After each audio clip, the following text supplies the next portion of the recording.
మన అమరావతి శంకుస్థాపన వద్ద సందడి వాతావరణం నెలకొంది. ఏర్పాట్లు చూసేందుకు పెద్ద ఎత్తున ప్రజలు అక్కడకు చేరుకుంటున్నారు. జరుగుతున్న తంతును ఆసక్తిగా ఆతృతగా చూస్తున్నారు. ఏర్పాట్లు చూసి అబ్బరపడిపోతున్నారు. మరిన్ని వివరాలు మా ప్రతినిధి సాయికృష్ణ అందిస్తారు. అమరావతి రాజధాని శంకుస్థాపన కార్యక్రమాలు ముగింపు దశకు చేరుకున్నాయి. ఇంకా ముస్తాబు కార్యక్రమాలన్నీ ఇక్కడ కొనసాగుతున్నాయి. అన్ని వేదికల వద్ద కూడా పనులన్నీ పూర్తి చేసేందుకు అధికారులు సిబ్బంది పూర్తి స్థాయిలో శ్రమిస్తున్నారు. ఈ కార్యక్రమాలన్నింటినీ పరిశీలించేందుకు వివిధ ప్రాంతాల నుంచి సందర్శకులు అధిక సంఖ్యలో తరలి వస్తున్నారు. ఈ ప్రాంతం అంతా చూసి వారంతా చాలా ఆస్వాదిస్తున్నారు, సంతోషం వ్యక్తం చేస్తున్నారు. మనతో కొంతమంది సందర్శకులు ఉన్నారు, వారి అభిప్రాయాలు తెలుసుకుందాం. ఈ కార్యక్రమాలన్నీ చూస్తుంటే మీకు ఏమనిపిస్తుంది? ఇప్పుడు తెలుగు జాతిని చీల్చిన తర్వాత తెలుగు ప్రజలు తల వంచుకుని ఉన్న పొజిషన్లో చంద్రబాబు నాయుడు మళ్ళీ తెలుగు ప్రజలు తల ఎత్తుకునే విధంగా రాజధాని నిర్మిస్తున్నాడని మేమందరం భావిస్తున్నాము. దానికి తగ్గట్టుగానే ఇక్కడ శంకుస్థాపన ఏర్పాట్లు కూడా జరుగుతున్నాయి. అద్భుతంగా ఉంది. ఈ మళ్ళా తెలుగు ప్రజలు తల ఎత్తుకుని ఆత్మవిశ్వాసంతోనూ ఆత్మగౌరవంతోనూ బ్రతికే రోజులు కల్పిస్తాడని చంద్రబాబు నాయుడు మేము గట్టిగా నమ్ముతున్నాము. దానికి దిశదగిన ఏర్పాట్లు జరుగుతున్నాయి. మేము గుడ్లవాళ్ళ నుంచి వచ్చామండి. చాలా బాగుంది, చాలా బాగుంది. తెలుగువారు గర్వించదగిన విధంగా ఉంది.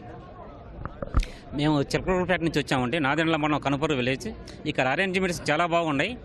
కానీ అన్నిటికంటే చంద్రబాబు గారు మీద నమ్మకంతో ఈ గ్రామాల్లో రైతులు అందరూ కలిసి పొలం ఇచ్చినందుకు వాళ్ళకి ధన్యవాదాలు. ముందు అంత పకడ్బందీ ఏర్పాటు చేసినందుకు చంద్రబాబు నాయుడు గారికి కూడా ఒకసారి ధన్యవాదాలు తెలుపుతున్నాం.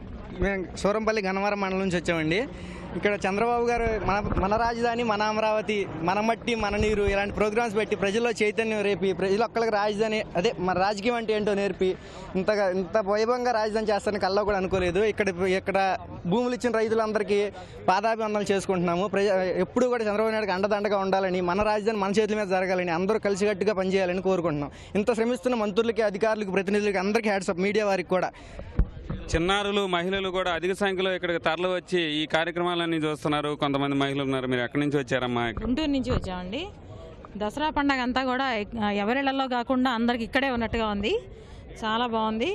మేము కూడా ఫస్ట్ టైం చూస్తున్నాం కాబట్టి అసలు ఉద్దరపాలెం అనేది అసలు ఫస్ట్ టైం ఇక్కడే చూస్తున్నాం. మాకు ఈ ఊళ్ళు కూడా మాకు తెలియదు. గుంటూరులో ఉన్నా కూడా అందరికీ పనిచేసి ఇక్కడ ప్రతి ఒక్కళ్ళకి కూడా ధన్యవాదాలు. ఇక్కడ భూములు ఇచ్చిన రైతులందరికీ ముందు ధన్యవాదాలు తెలుపుకుంటున్నాం అండి. రాజధాని నిర్మాణం అనేది ఏ రాజధాని నిర్మాణం కూడా ఎవరు చూసి ఉండకపోవచ్చు ఇప్పటివరకు.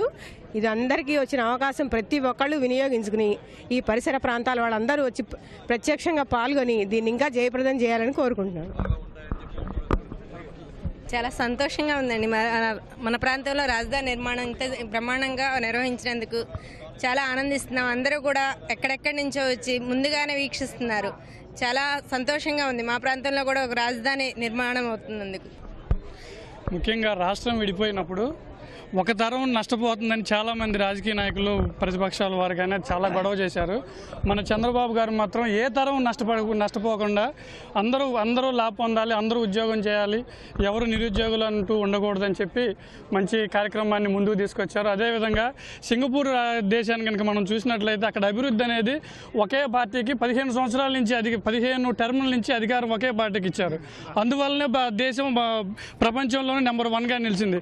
అలాగే మన రాష్ట్రంలో కూడా మన రాష్ట్ర ఓటర్లందరూ కూడా ఇదే గవర్నమెంట్కి ఒక 15 టర్ములు కాకపోయినా కనీసం ఒక 5-6 టర్ములు అయినా ఇస్తే సింగపూర్ స్థాయికి మన రాష్ట్రాన్ని తీసుకెళ్తారని నేను ఆశిస్తున్నాను.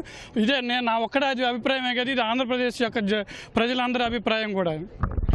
చిన్నారులు, మహిళలు, యువకులు, తర్వాత వృద్ధులతో సహా పూర్తిగా చాలా ఉత్సాహంగా ఇక్కడ వేదిక వద్దకు వస్తున్నారు. ఇక్కడ జరుగుతున్న కార్యక్రమాలను చూసి చాలామంది సంతోషం వ్యక్తం చేస్తున్నారు. ప్రజలంతా కూడా ఇది ఖచ్చితంగా ముఖ్యమంత్రి చంద్రబాబు నాయుడు సాధిస్తారు, అభివృద్ధి చేస్తారు, రాష్ట్రానికి ఒక చక్కటి రాజధానికి పరిపాలనా కేంద్రం నిర్మిస్తారనేది మాత్రం వీళ్ళందరూ అభిప్రాయం చెప్తున్నారు. కెమెరామెన్ రమేష్తో సాయి, ఈటీవీ న్యూస్, అమరావతి.